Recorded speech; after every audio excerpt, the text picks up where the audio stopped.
Vandegrift for today's ETA news. Here are the stories we will discuss today. Obama's fund for climate change, Baghdad bombings, and Iranian nuclear talks continue. President Obama visited California late last week, where over 91% of the state was classified as experiencing severe or exceptional drought, to announce that he will include a new $1 billion climate resilience fund in the 2015 budget proposals. On this subject, the president said, "One thing that is undeniable is that changing temperatures influence drought. We have to be clear, a changing climate means that weather-related disasters like droughts, wildfires, storms, and floods are potentially going to be costlier and harsher." He added, "Water politics in California has always been complicated, but scientific evidence shows that a changing climate is going to make them more intense." Some of the president's comments likely upset Republican climate skeptics because Obama pinned everything on climate change. He said, "Unless and until we do more to combat carbon pollution that causes climate change, this trend is going to get worse.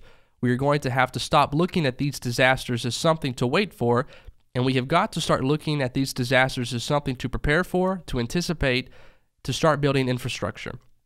Republican Representative Lamar Smith made some comments about this move by the president. He said, "In order to push his costly climate change agenda, the president is once again linking extreme weather to climate change with no scientific support.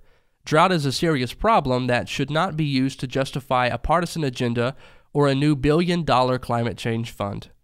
In other news, violence in Baghdad has escalated recently since 2008, but on the evening of February the 17th, multiple bomb attacks left a total of 49 people dead.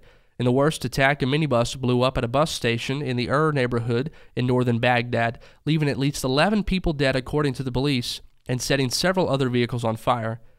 In addition to these series of bombings, a new series occurred again on Tuesday. This new wave of car bombs ripped through commercial areas in the Iraqi capital and areas to the south, killing at least 33 people and wounding dozens of others. According to UN figures, the nation saw the highest death toll last year with 8,868 people killed. It does not appear that conditions are getting any better as the continual clash between Sunnis and Shiites continues. 6 world powers and Iran began talks on Tuesday in pursuit of a final settlement on Tehran's contested nuclear program in coming months, despite warnings from both sides that a breakthrough deal may prove impossible.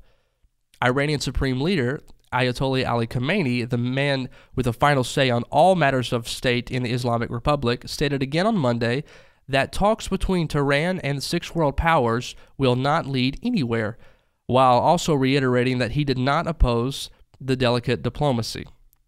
The stakes are huge. If successful, the negotiations could help diffuse many years of hostility between Iran and the West, ease the danger of a new war in the Middle East, transform power relationships in the region, and open up vast new possibilities for Western businesses. While cautioning the talks will take time, a U.S. official said Washington does not want them to run beyond a 6-month deadline agreed in November. The late July deadline can be extended for another half year by mutual consent. It will be interesting to watch these talks as they take place, especially since the leader of Iran openly stated the talks will not lead anywhere. There are apparently strict guidelines and conditions Iran is looking for, and there's probably no room for negotiating some of these points. I'm Anthony Vandegrift, bringing you the latest from ETA News.